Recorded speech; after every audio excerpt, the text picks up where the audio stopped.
Olá a todos, quero cumprimentá-los com a graça e a paz de nosso Senhor Jesus Cristo. Eu quero te convidar nesse dia a refletir comigo em Marcos, capítulo de número 4, dos versos 14 até o verso de número 20, onde a palavra de Deus diz assim: O semeador semeia a palavra. São estes os da beira do caminho, onde a palavra é semeada. E enquanto a ouvem, logo vem Satanás e tira a palavra semeada neles. Semelhantemente, são estes os semeados em solo rochoso, os quais, ouvindo a palavra, logo a recebem com alegria. Mas eles não têm raiz em si mesmos, sendo antes de pouca duração. Em lhes chegando a angústia ou a perseguição por causa da palavra, logo se escandalizam. Os outros, os semeados entre os espinhos, são os que ouvem a palavra, mas os cuidados do mundo, a fascinação da riqueza e as demais ambições concorrendo sufocam a palavra e ficando ela infrutífera.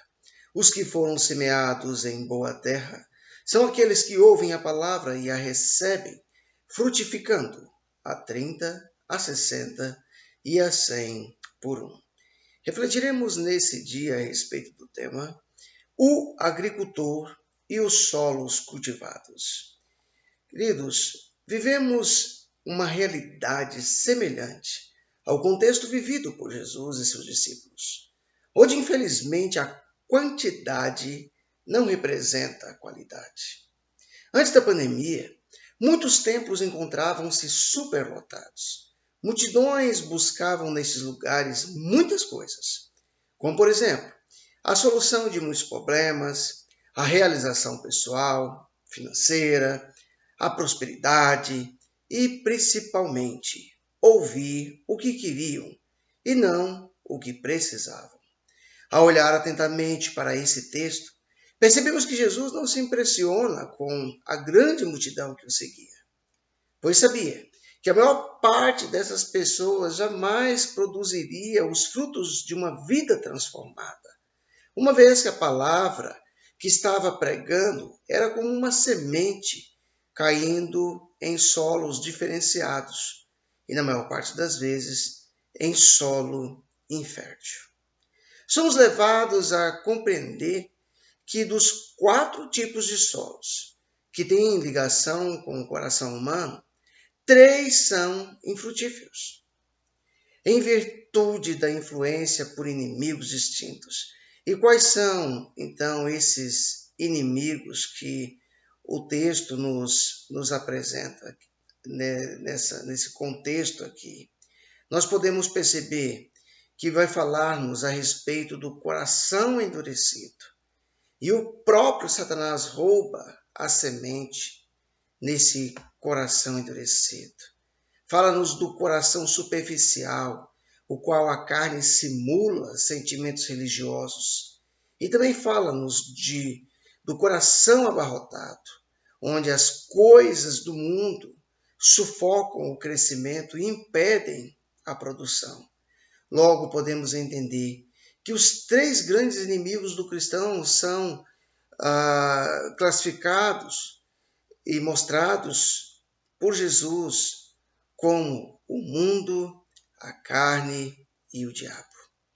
Mas nós podemos observar na carta de Paulo aos Efésios a situação em que nós nos encontrávamos e o que Jesus fez, trazendo-nos uma palavra de conforto. E essa carta escrita aos Efésios, capítulo 2, versos 1 a 3, vai nos dizer assim: Ele vos deu vida, estando vós mortos em vossos delitos e pecados, nos quais andastes outrora, segundo o curso desse mundo, segundo o príncipe da potestade do ar e do espírito que agora atua nos filhos da desobediência, entre os quais também todos nós andávamos outrora, segundo as inclinações da carne, fazendo a vontade da carne e dos pensamentos. E éramos, por natureza, filhos da ira, como também os demais.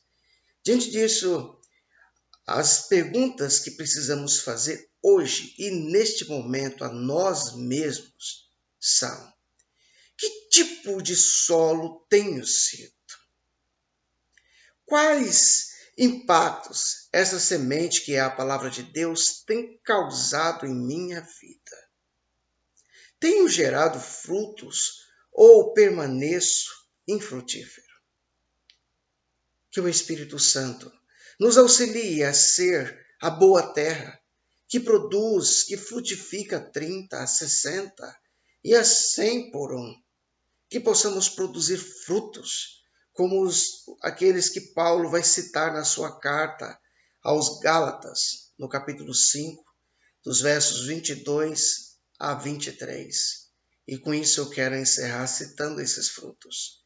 A palavra de Deus nos diz: mas o fruto do Espírito é amor, alegria, paz, longanimidade, benignidade, bondade, fidelidade, mansidão, domínio próprio. Contra essas coisas não há lei.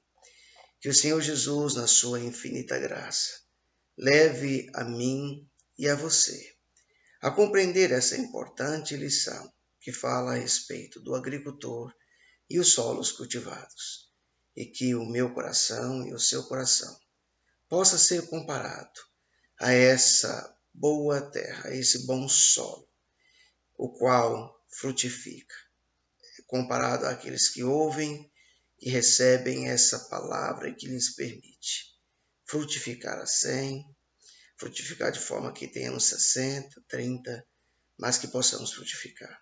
Que Deus em Cristo Jesus nos abençoe.